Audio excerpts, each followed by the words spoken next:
En cuanto a tu comentario, efectivamente, de momento lo que tenemos es interferón pegilado ribavirina. Yo creo que es un tratamiento muy imperfecto. Yo creo que en los pacientes que tenemos a mano y tenemos la opción de darlo, hay que darlo. No sé si ustedes estén haciendo aquí interleucina 28B.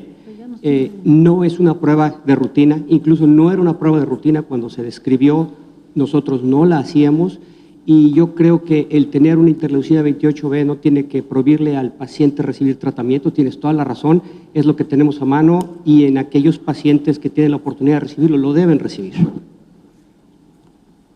Doctora Dehesa. Gracias, doctor Golper. Yo le quisiera hacer una pregunta al doctor Kersenovich, porque él es un hombre muy sabio y ahora cada vez es más sabio.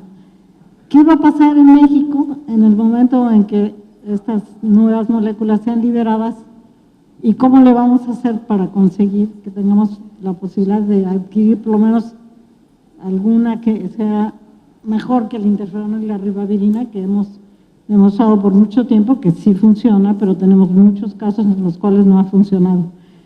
¿Cuál va a ser nuestra estrategia y las políticas de salud?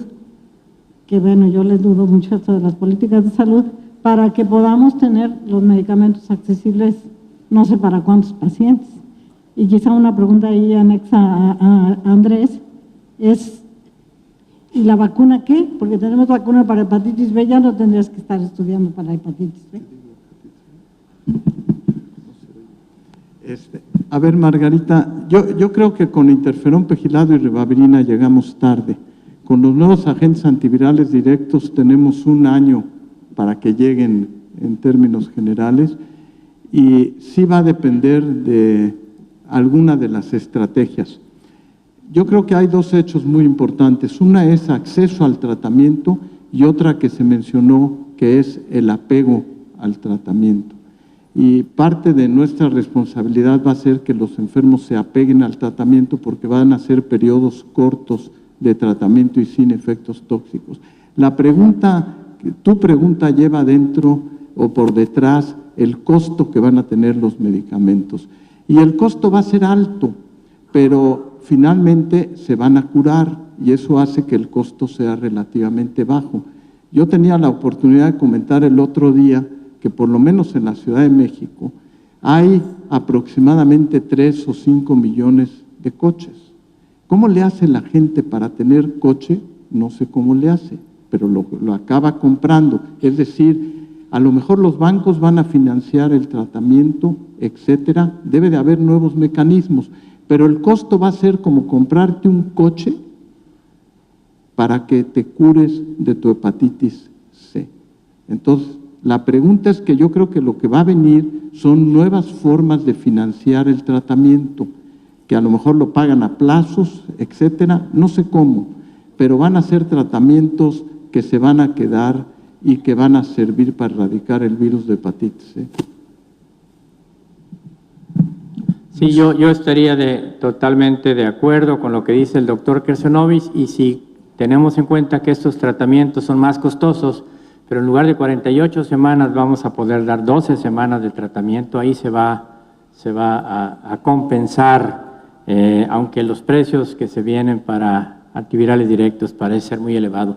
Perdón, no distingo quién sigue, pero Luis adelante. Álvarez, de Morelia, Michoacán. Al doctor Duarte, normalmente cuando estamos con un paciente con hepatitis B, a veces vemos primero, si lo detectamos en la fase aguda, ver si hay una conversión serológica, o bien cuando se les da tratamiento, parte de los objetivos que vemos es la seroconversión.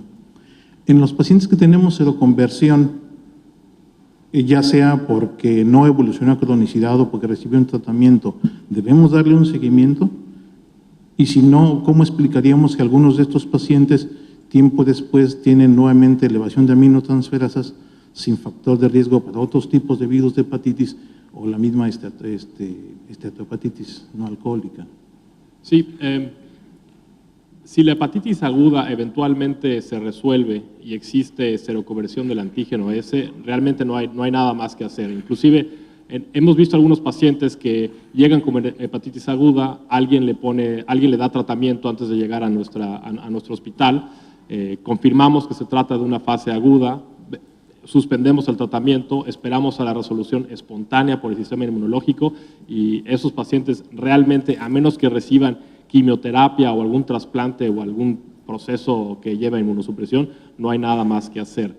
En los que tienen hepatitis, los que ya se confirma que tienen una fase crónica con persistencia del antígeno S por más de 6 semanas, esos son los que eventualmente tenemos que decidir si se hace o no tratamiento.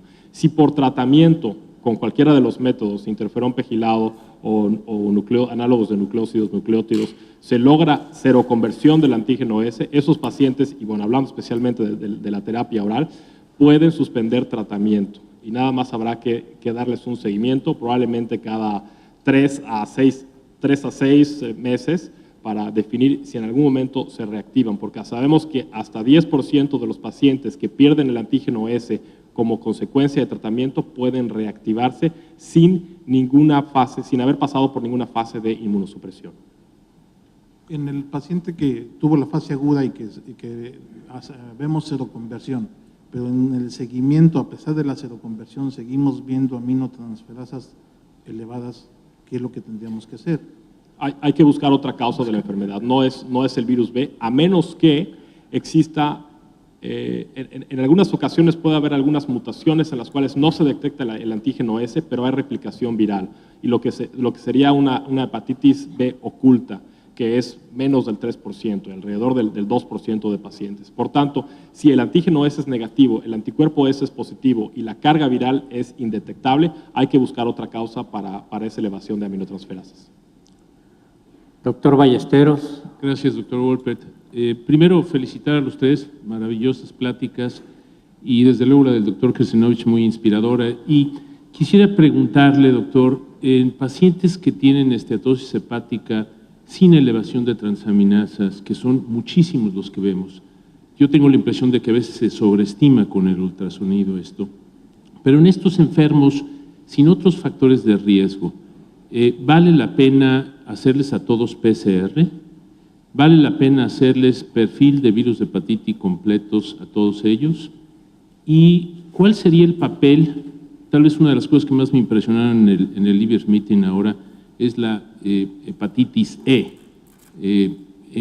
¿Qué tan importante será buscarla en estos enfermos que estamos catalogando como esteatosis hepática no alcohólica y que pudieran tener en un momento dado hepatitis E como causa de su esteatosis? Sí, muy interesante tu pregunta. La hepatitis C ahora sabemos que no nada más produce hepatitis aguda, sino que puede llegar a producir hepatitis crónica. Y entonces este tipo de enfermos, yo sí creo que por lo menos en nuestro país deberíamos estar haciendo hepatitis C de rutina ante un paciente que no podemos explicar la alteración de las aminotransferasas. Pero tú empezaste con la pregunta diciendo el paciente que tiene aminotransferasas normales, ¿sí entendí? Sí. Entonces, el paciente que tiene aminotransferasas normales y que nosotros le encontramos el hígado graso por una imagen de ultrasonido en una revisión general, la pregunta es si tiene o no otros factores de riesgo para desarrollar marcadores de hepatitis B o C o E, porque a esos pacientes no estaría justificado estarles haciendo un PCR de rutina, como es la parte que venía en la pregunta. Yo no creo que se justifique hacer un PCR de rutina. Sí podemos buscarles marcadores de hepatitis a algunos de ellos, siempre y cuando tengan un cuadro clínico significativo. Muchas gracias, se nos acabó el tiempo, aprecio mucho su presencia y a los ponentes.